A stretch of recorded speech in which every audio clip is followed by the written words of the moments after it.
সারা বাংলার কর্মচারী, সারা বাংলার কর্মচারী অবিলম্বে পে স্কেল দিতে হবে, অবিলম্বে পে স্কেল দিতে হবে, ক্যাডেট প্রকাশ করতে হবে, ক্যাডেট প্রকাশ করতে হবে, পে স্কেল দিতে হবে।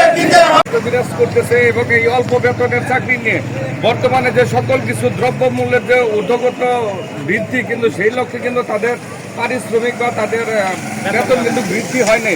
সেই কথাগুলো কি নিয়ে সঠিকভাবে ওইভাবে গুছিয়ে না বলতে পারলো, কিন্তু আপনারা অবশ্যই বুঝতে পারবেন যে তার যে মনের যে আকুলতা। আসসালামু আলাইকুম।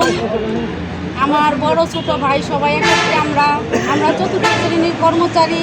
আমাদের জীবনটা খুবই দুঃখের সাথে চলতেছে। আমার পরিবারে 6 জন আমাদের সদস্য। আমি মাত্র 8,200 টাকা পে স্কেলের একজন কর্মচারী। আমার জীবন কিভাবে চলে? আমার পরিবারে আমার শাশুড়ি হচ্ছে বৃদ্ধ, তার ওষুধপাতি, টাকা পয়সা, বিভিন্ন সমস্ত সব কিছু আমারই বহন করতে হয়। তাহলে আমি একা চাকরি করে কিভাবে আমি এভাবে জীবনযাপন করি?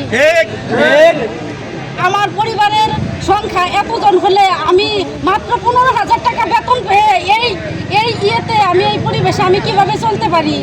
আর অনেক সব জিনিসের অনেক মূল্য।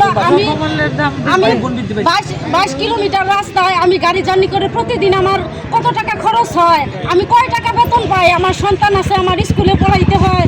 আমি আমার সন্তানরা আমি ভালোভাবে সব কিছু আমি তাদের আবদার আমি মিটাইতে পারি না।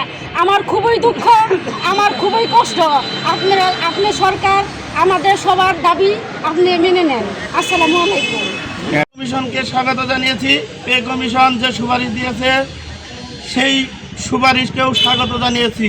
এখন আমাদের একটি প্রাণের দাবি, এই সরকার, বৈষম্য বিরোধী সরকার এই প্রস্তাবকে বাস্তবায়ন করে যাবে, এইটাই আমাদের প্রাণের দাবি এবং করতে হবে।